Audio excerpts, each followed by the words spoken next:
Bienvenue sur Trace ta route, le podcast des choix audacieux. Je suis Lisa Marie, coach et voyageuse passionnée. Et ici, je te partage des conseils pratiques en développement personnel, des réflexions inspirantes et des interviews de celles et ceux qui ont osé tracer leur propre chemin. Alors installe-toi confortablement et c'est parti! Le sujet d'aujourd'hui va être les croyances. Croyances que l'on peut appeler aussi certitudes. C'est une pensée que tu vas considérer comme ta propre vérité. Et ton attention, elle va être focalisée sur la validation de cette pensée sans prendre le temps de la questionner. C'est-à-dire que c'est tellement vrai pour toi que tu n'auras pas d'esprit critique par rapport à cette pensée. Si quelque chose ou quelqu'un va à l'encontre de cette pensée, ton cerveau il va faire barrage et il ne va pas retenir l'information. En revanche, à l'inverse, si quelque chose ou quelqu'un va dans le sens de cette pensée, même si c'est d'une façon très minime, ton cerveau il va prendre l'information en compte et valider et renforcer la pensée, donc la croyance que tu avais déjà. Tes croyances, c'est ce qui te constitue profondément. C'est ça qui va être la source de tes décisions. Tout le monde a un système de croyances. L'humain a un système de croyances général qui le remet régulièrement en cause.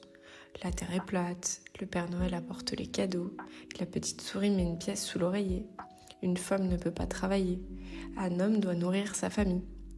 Régulièrement, nous reconsidérons notre système de croyances pour le faire évoluer. Mais d'où viennent ces croyances ?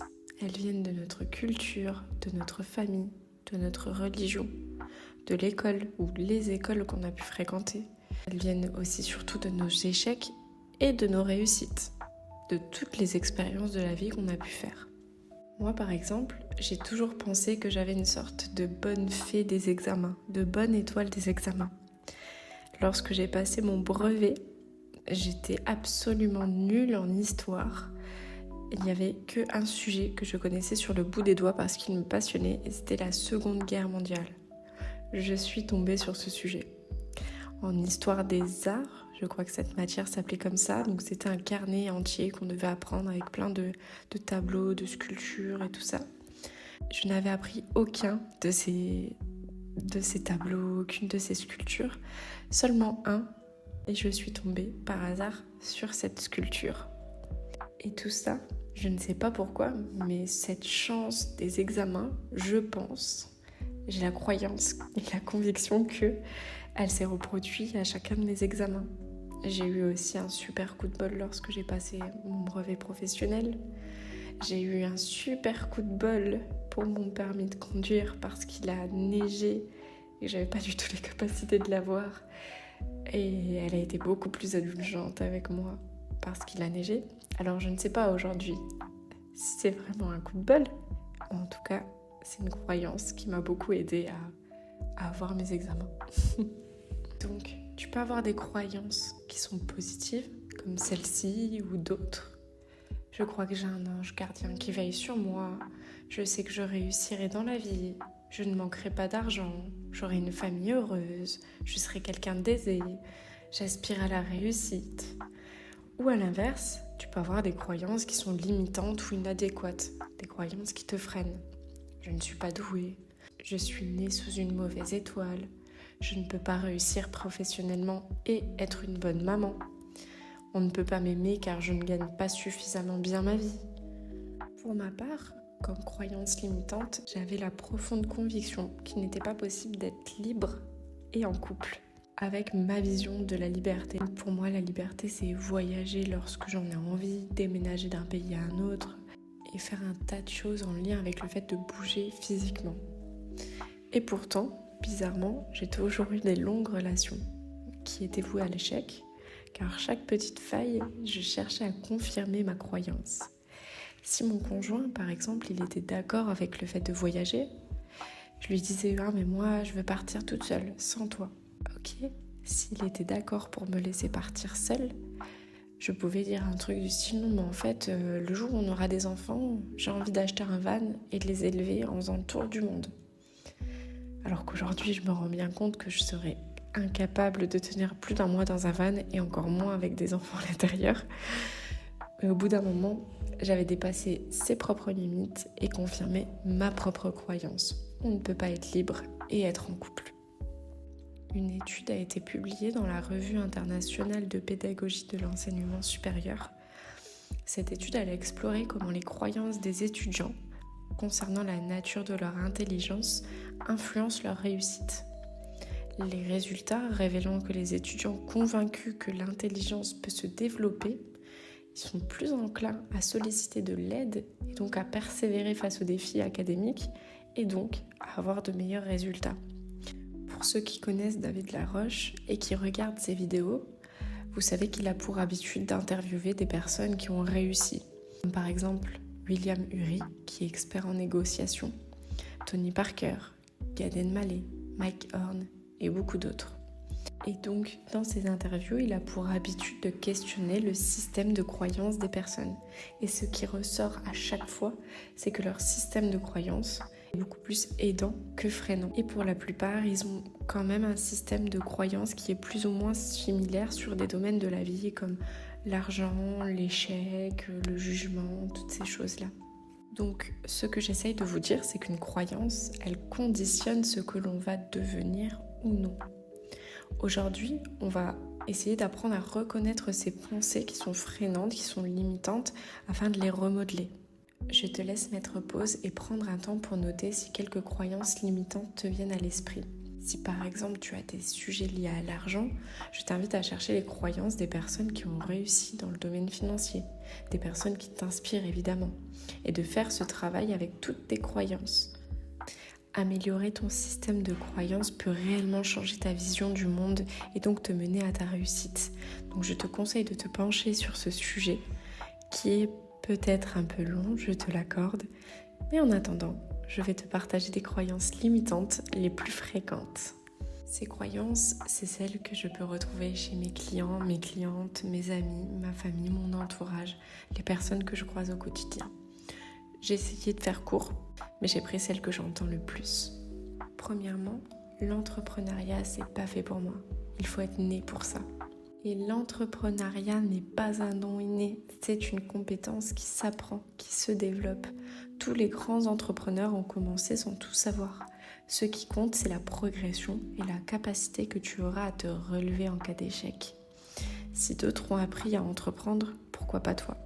Je pars vraiment du principe pour l'entrepreneuriat, savoir plein de casquettes à la fois lorsque tu es entrepreneur. Tu gères ta communication, ta comptabilité, ton marketing, ton réseau, plein de choses. Et bien en fait, être entrepreneur, à la place d'apprendre un métier, tu apprends plusieurs métiers. Et tous les métiers que tu peux déléguer, par exemple si tu peux déléguer ta communication sur les réseaux sociaux, tes montages photos et vidéos, et bien fais-le. Parce que c'est pas ton métier.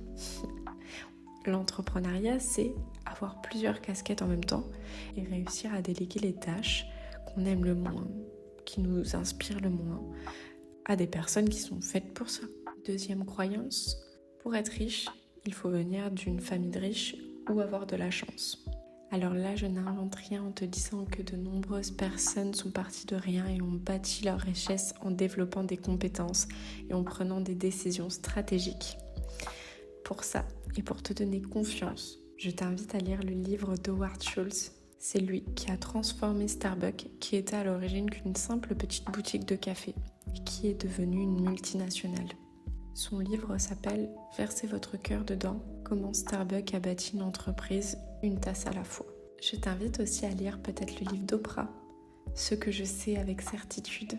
Et si tu adores lire, tu peux aussi lire le livre d'Arnold Schwarzenegger qui s'appelle Total Recall, si je le dis bien car je n'ai pas l'accent anglais, mon histoire de vie incroyablement vraie. Je pense que tout le monde a entendu plus ou moins parler de l'histoire de Arnold. Donc voilà, inspire-toi des plus grands pour devenir le plus grand ou la plus grande.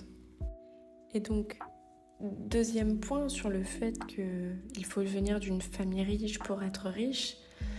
La richesse, elle peut venir de l'héritage ou de la chance, comme gagner au loto, on est d'accord. Mais vous savez qu'il y a entre 70 et 80% des gagnants de loterie qui font faillite dans les 5 ans suivant leur gain. Et 70% des héritiers perdent tout leur héritage dans les 5 à 10 ans suivant leur réception. Parce qu'ils manquent de connaissances de soi et d'éducation financière. Donc gagner au loto, venir d'une famille riche, ça ne veut absolument rien dire. Et si je travaille mon rapport à l'argent et que je me forme, je peux créer mes propres opportunités. En troisième point sur l'argent, on entend aussi que l'argent, ça rend les gens mauvais. Je ne suis pas d'accord avec ça. L'argent est un amplificateur. Il révèle qui tu es déjà, mais il ne change pas ta nature. Au contraire, du coup, plus tu auras d'argent, plus tu pourras faire le bien autour de toi. L'argent, c'est un outil, c'est la façon dont tu l'utilises qui fait toute la différence. C'est vraiment ce genre de croyance-là qui te bloque dans le fait d'atteindre de l'abondance financière. Ensuite, autre croyance. À partir de 30 ans, il devient très difficile de trouver quelqu'un. J'aimerais juste te dire que l'amour ne disparaît pas après un âge précis. Il évolue et se manifeste différemment. Beaucoup de personnes trouvent leur partenaire après 30, 40 ou même 50 ans. L'âge n'est pas une barrière, c'est simplement un état d'esprit. Et à 30 ans, tu es plus expérimenté et donc tu sais mieux ce que tu veux, ce qui augmente tes chances de rencontrer la bonne personne. Ah oui, ça aussi j'ai entendu. Lorsque quelqu'un va ouvrir une société ou faire quelque chose de différent, il me dit « Oui, mais moi j'ai pas de talent. J'ai pas de talent particulier. » Le talent, ce n'est pas inné.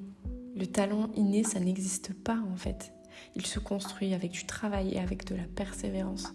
Chaque personne a des qualités uniques. Tu peux découvrir les tiennes et les développer avec du travail.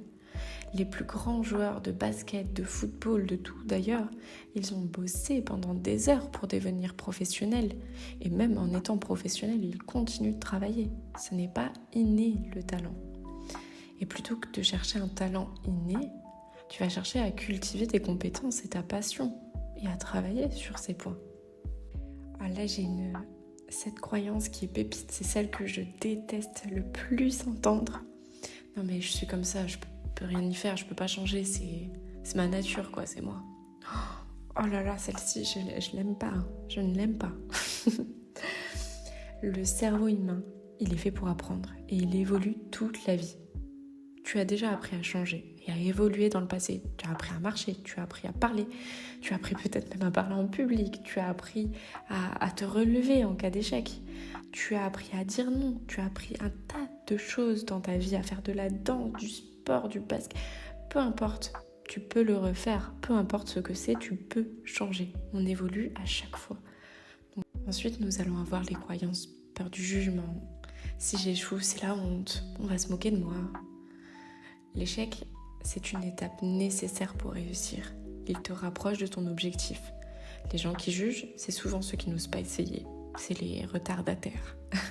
Et ceux qui ont eu les plus grands succès, c'est ceux qui ont une plus grosse capacité à se relever après l'échec. Les échecs ou les erreurs, c'est vraiment un signe que je ne suis pas fait pour ça. Ça revient un petit peu au même. Les erreurs sont des enseignements précieux. Elles te montrent comment progresser. Moi, lorsque je discute avec mes clients, je dis toujours, c'est un peu comme si tu étais un petit chimiste dans ton labo. Tu fais ton mélange, ton test de la vie, hop, tu tombes. Bon, ok, ça a foiré. Qu'est-ce que je vais changer comme ingrédient dans ma formule ? Et on recommence. Et du coup, tu vas apprendre tes erreurs. Et donc, ce ne sont pas des échecs, mais des opportunités de grandir. Il y a le si j'échoue, c'est la honte, mais il y a aussi le si je fais quelque chose de différent, c'est la honte. Les gens ils vont se moquer de moi. Dis-moi, est-ce que tu as déjà vu quelqu'un d'exceptionnel qui a réussi en faisant comme les autres ? Trouve-moi une personne, on se dit « Oh, cette personne elle est incroyable, elle fait tout comme les autres ». Ça n'existe pas. Les gens qui réussissent sont ceux qui osent être différents. Tu ne verras jamais quelqu'un réussir parce qu'il est comme tout le monde. Chaque projet, chaque innovation qui a marqué l'histoire a d'abord été jugée bizarre ou irréaliste. Donc à chaque fois que tu penses que l'on se moque de toi, c'est bon signe. Relève-toi et inspire les gens. C'est le plus beau des cadeaux que tu puisses te faire et que tu puisses nous faire à nous. Si tu n'as pas encore mis pause pour noter tes croyances, il n'est pas trop tard pour le faire maintenant. Je t'invite vraiment à prendre ce temps pour toi, un temps qui peut être précieux pour toute ta vie.